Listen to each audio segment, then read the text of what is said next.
Hello, my friend. It is so good to have you here today. I want you to tell you about a letter, not a famous letter, not a letter anyone remembers, just a rejection letter, the kind that arrives in an envelope and tells a boy, "Thank you for your interest. Bien aussi, but we do not think you are the right fit." Stephen Curry received letters like this from almost every major college basketball program in America. Virginia Tech said no. That NC State said no. The school his own father had attended said no. They all said the same thing.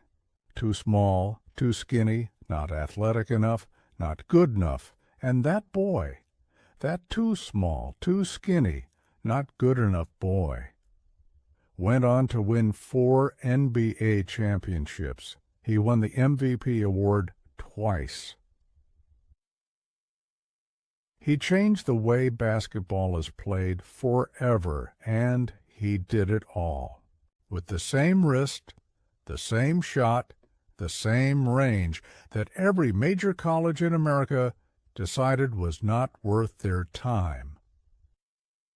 This is the story of Stephen Curry, Wardell.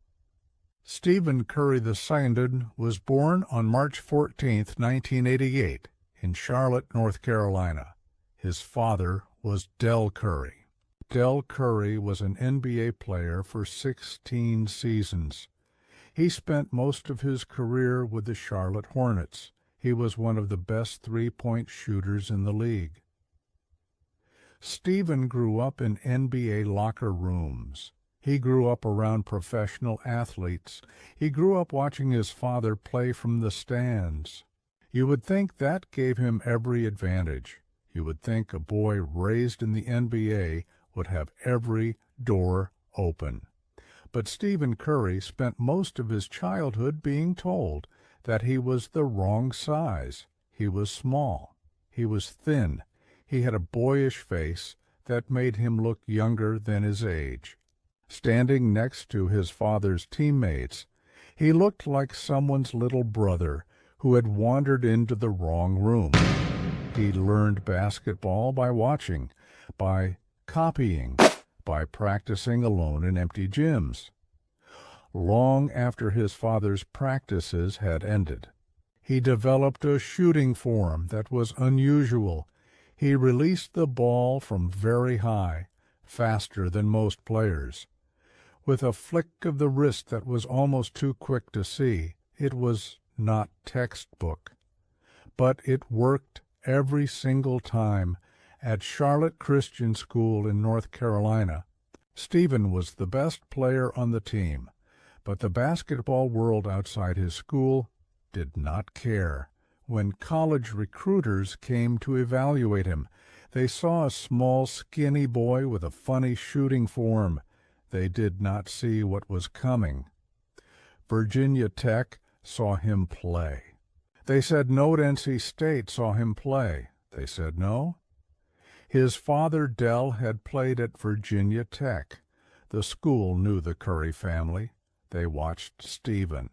And still, they said no. His dream had always been to play for Duke University.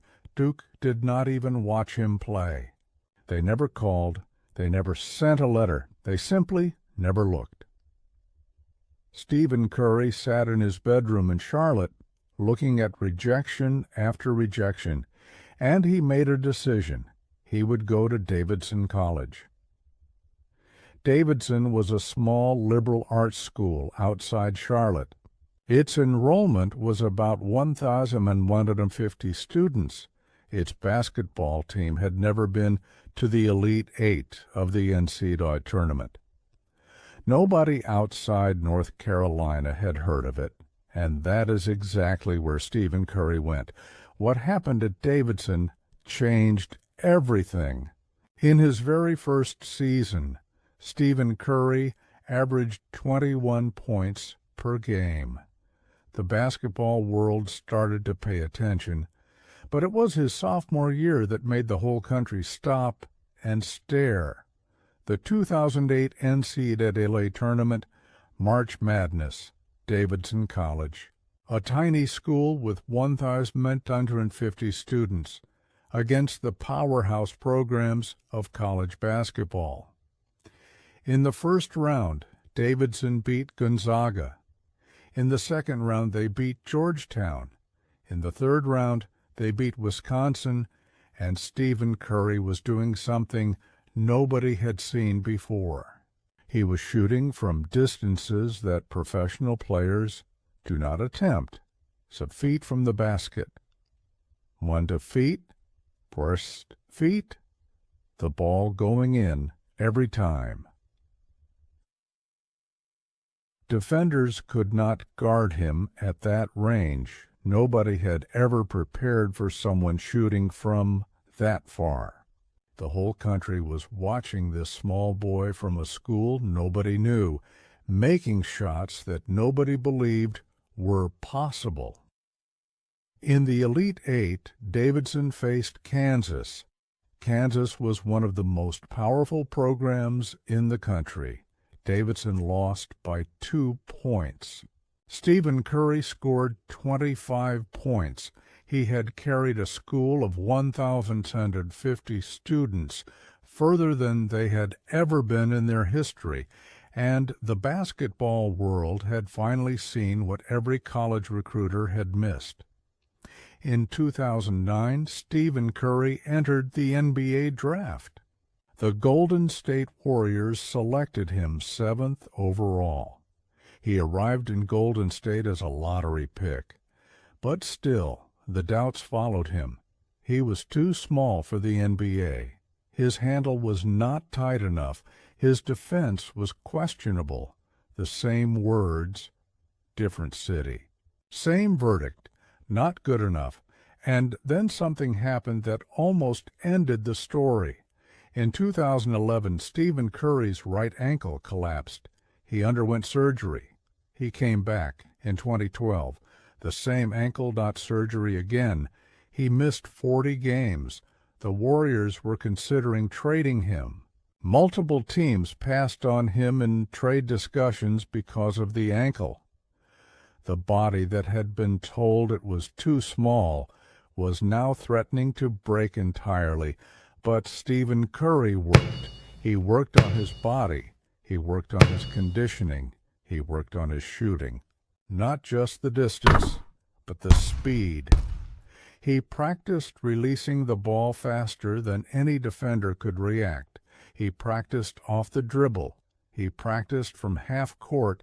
He practiced from angles that had no name. And slowly, the ankle healed, and the game opened up. In the 2012-13 season, Stephen Curry averaged 22 points per game. He broke the NBA record for three-pointers made in a season. 72 three-pointers in one season. The record had been 269. He broke it. Then, in the 2014-15 season, he broke his own record. 286 three-pointers. The Golden State Warriors won the NBA championship.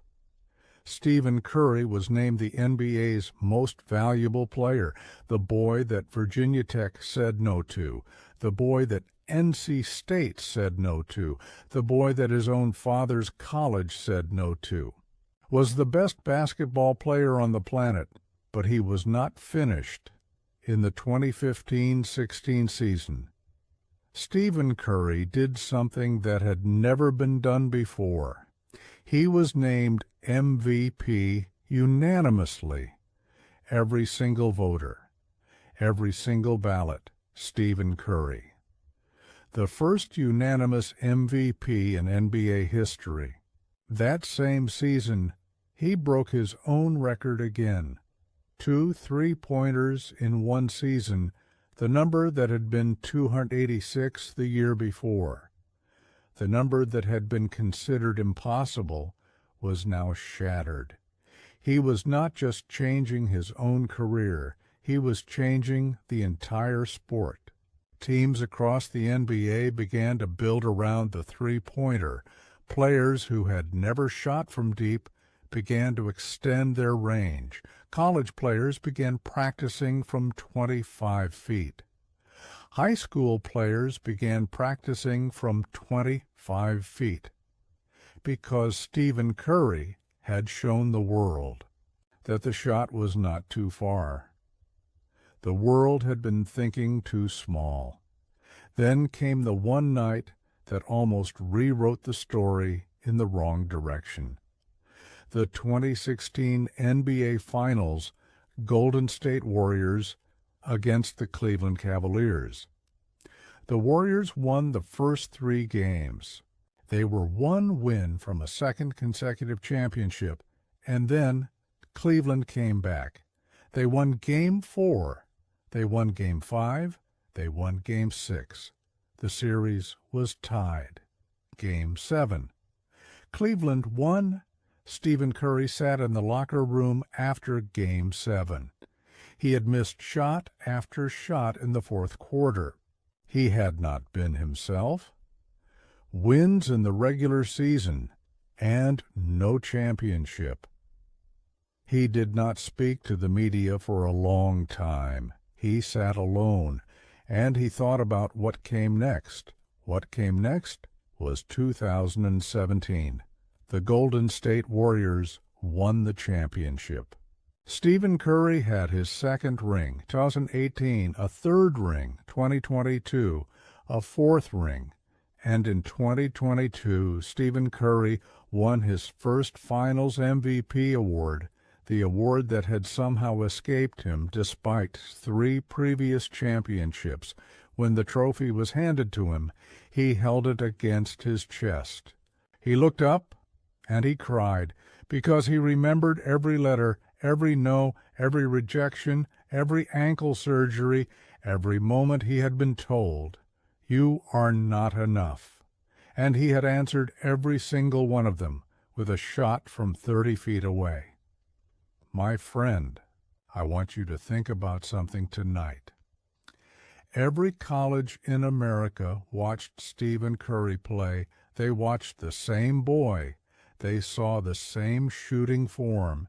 They measured the same height. They saw the same thin frame, and they said, no, every single one of them. But Stephen Curry saw something different. He saw a shot that worked. He saw a range that nobody else had. He saw something in himself that the world could not yet measure. And instead of changing himself to fit what others expected, he stayed exactly who he was. He kept the shooting form. He kept the range. He kept working on the thing that everyone said would never work, until it worked so well that the entire sport had to change to try to stop it. The rejection letters did not know what they were rejecting. They were rejecting the future of basketball. Maybe tonight, my friend, there's something in you that the world has not measured correctly yet. Something that does not fit the standard form. Something that gets rejected because it does not look like what everyone expects. Do not change it. Keep it. Work on it until the world has no choice but to rearrange itself around you. Thank you for spending this time with me today, my friend. If this story moved you, leave a comment below. Tell me which moment stayed with you the most.